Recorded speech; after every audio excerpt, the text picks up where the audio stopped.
प्रकृतिर सृष्टिर अनवद्य रूप तुम तुम स्मित हास्य तले लुचि रही थाए अनेकंक हस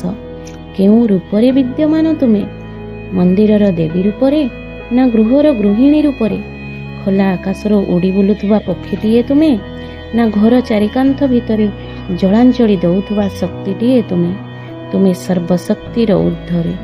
तुम सहनशीलता जुगे जुगे पूजनीया केउ पाणी पवन रे गढ़ा तुमे कोठु आसिले एते धैर्य तुमर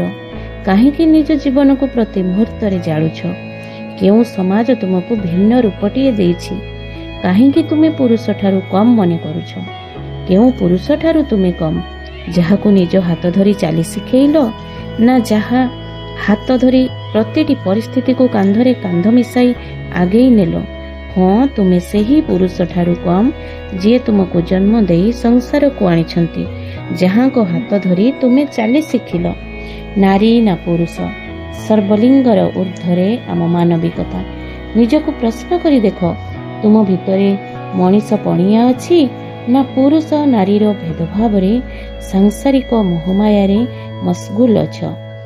नारी तुमे वंदनीय तुमे पूजनीय किए बुझिब तुम बलिदान किए बुझिब समाज गठन रे तुम भूमिका किए बुझु गठन रे तुम भूमिका किए बुझु कि न बुझु तुमे महान हैप्पी इंटरनेशनल वुमेन्स डे।